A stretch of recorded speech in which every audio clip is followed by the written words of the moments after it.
तो hello friends, एक बार आपका फिर से स्वागत है हमारे यूट्यूब चैनल ओवरऑल क्लासेस में। मैं हूं तुषार गुप्ता। आज की इस वीडियो के अंदर हम बात करने वाले हैं work done by a force acting obliquely. अगर हमारी जो फोर्स है वह किसी एंगल पे लग रही है तो हमारा वर्क डन क्या होगा, इस वीडियो का यही टॉपिक होने वाला है।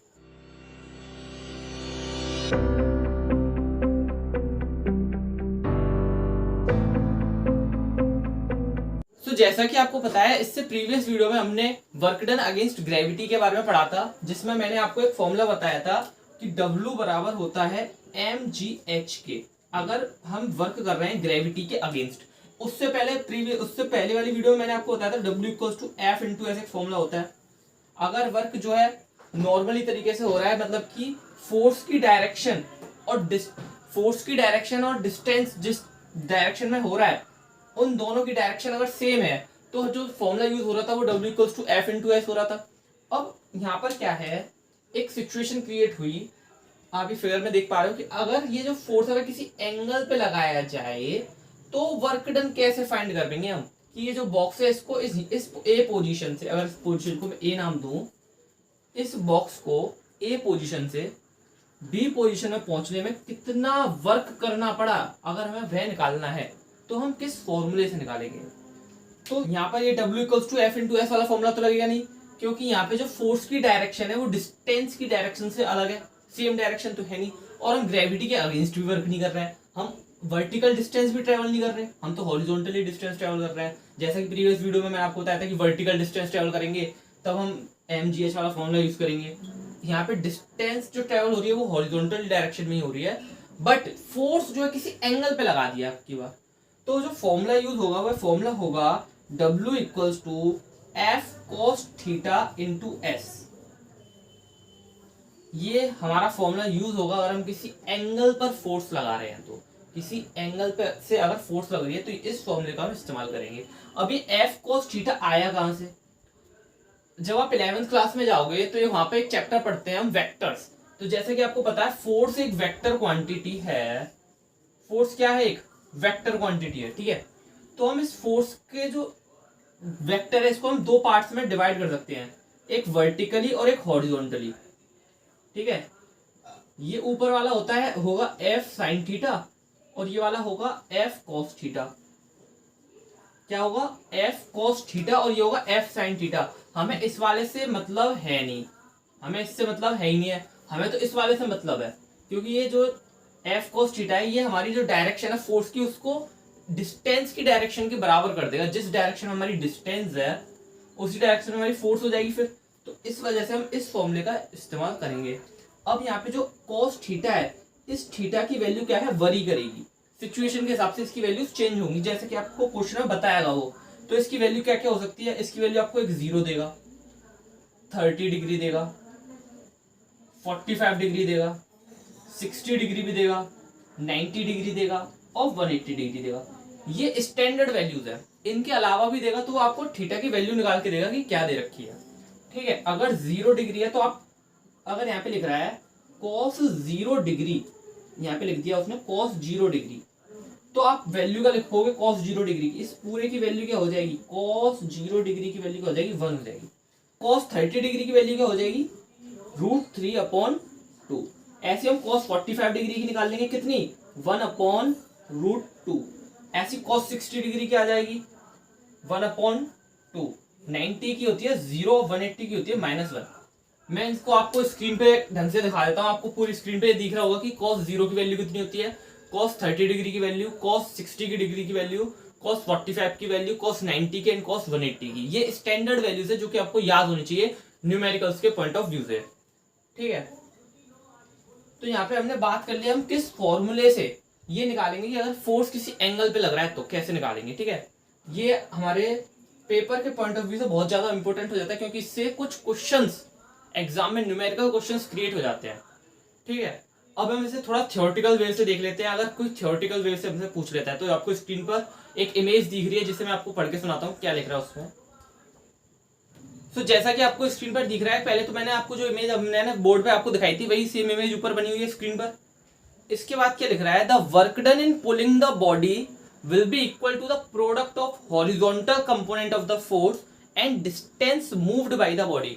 ये क्या होता है, प्रोडक्ट होता है हॉरिजॉन्टल कंपोनेंट का। हॉरिजॉन्टल कंपोनेंट कौन सा होता है हमारा, जो हमने अभी निकाला था एफ कॉस थीटा, उसका प्रोडक्ट होता है डिस्टेंस के साथ, जो कि हमारी एस है। ठीक है, यहाँ पे देखिए, यहाँ पे आपको फॉर्मूला दिख रहा है W equals to F cos theta into S, where F क्या है हमारा, फोर्स है जो हमने अप्लाइड करी। सो यहाँ पर थीटा क्या है, थीटा इज वह एंगल है जो फोर्स की डायरेक्शन और मोशन की डायरेक्शन के बीच में जो एंगल बन रहा है वह हमारा थीटा है। और एस क्या है, एस वह डिस्टेंस है जो कि उस ऑब्जेक्ट ने मूव करी है। तो जैसे कि अभी हमने बात कर ली है कि जो फोर्स है अगर किसी एंगल पे लग रहा है तो हम वर्क डन कैसे निकालेंगे। अब हम एक पर्टिकुलर सिचुएशन लेते हैं कि अगर हमारा जो एंगल है, अगर जो हमारा एंगल है वह 90 डिग्री पर हो, मतलब कि फोर्स और जो डायरेक्शन है मोशन की, उन दोनों के बीच में अगर 90 डिग्री के एंगल बन जाए तो हम वर्क डन कैसे निकालेंगे। तो वर्क डन क्या होगा, तो मैंने अभी आपको जो इमेज दिखाई थी उसमें हमने कॉस की जो वैल्यूज दे रखी थी, उसमें कॉस 90 डिग्री की आपने वैल्यूज अगर देखी हो तो वो जीरो थी। कॉस 90 डिग्री की वैल्यू क्या थी, उसमें जीरो थी। तो यहाँ पे हम फॉर्मूले में क्या लगाएंगे, W equals to F cos 90 degree into S. अब cos 90 डिग्री की वैल्यू क्या है, जीरो। तो यहाँ पे W इक्वल्स टू क्या हो जाएगा, F into zero into S. तो W बराबर क्या हो जाएगा, जीरो हो जाएगा।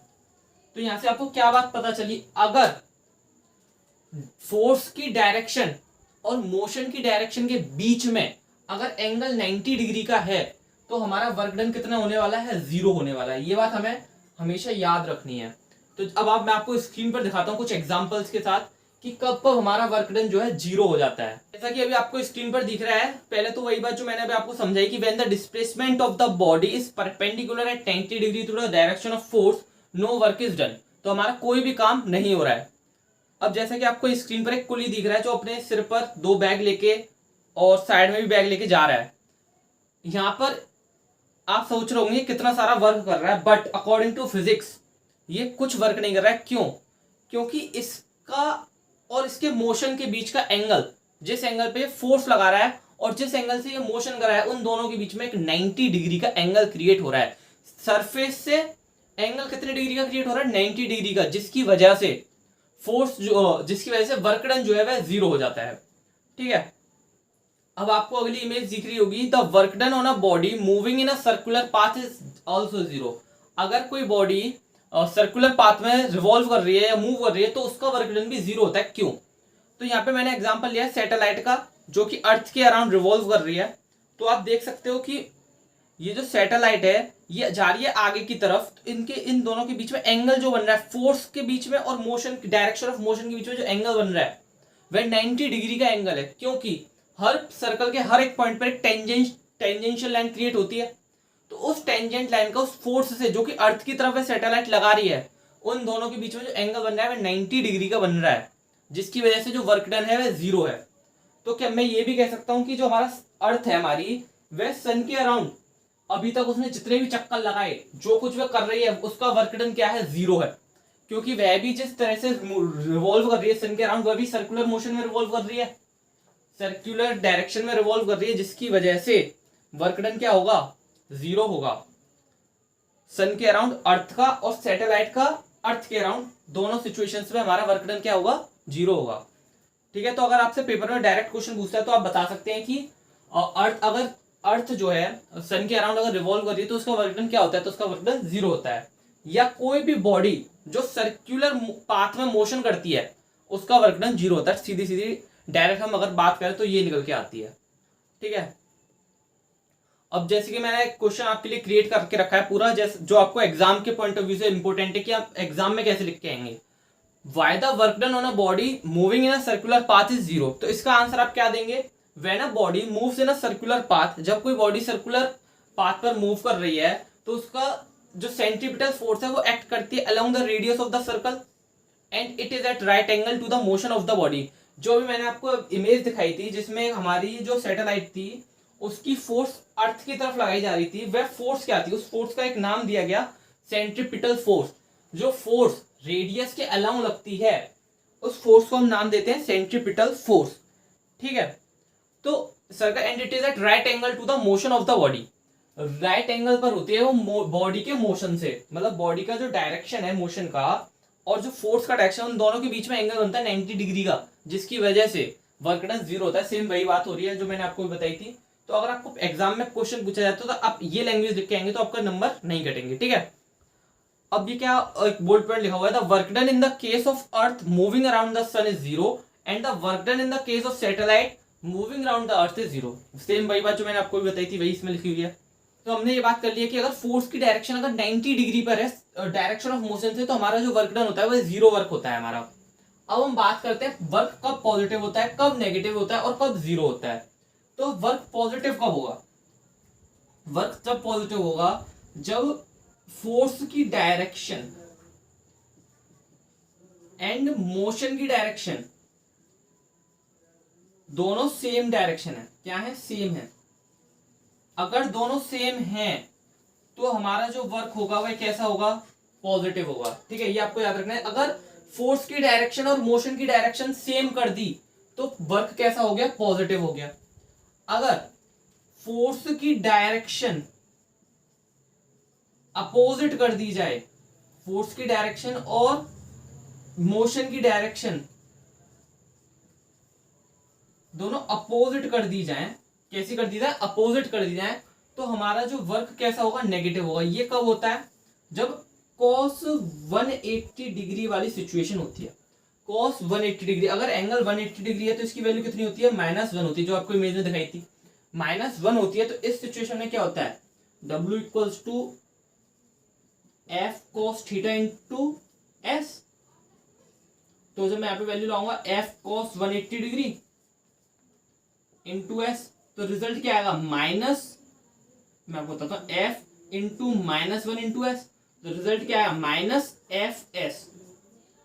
तो जो वर्क आने वाला है हमारा वो नेगेटिव में आएगा। जो वर्क है नेगेटिव में आएगा, क्योंकि फोर्स नेगेटिव में होती नहीं है। डिस्टेंस अगर ट्रेवल कर रहे हो तो वो नेगेटिव में कभी आएगी नहीं। तो हमारा जो वर्क है वो क्या हो जाएगा? -FS, मतलब कि वर्क कैसा हो गया? नेगेटिव हो गया। और 0 वर्क तो मेरे को बताने की जरूरत है नहीं, क्योंकि मैंने अभी बताया कि वर्क 0 कब होता है? जब फोर्स और मोशन की डायरेक्शन के बीच में एंगल बनता है 90 डिग्री का।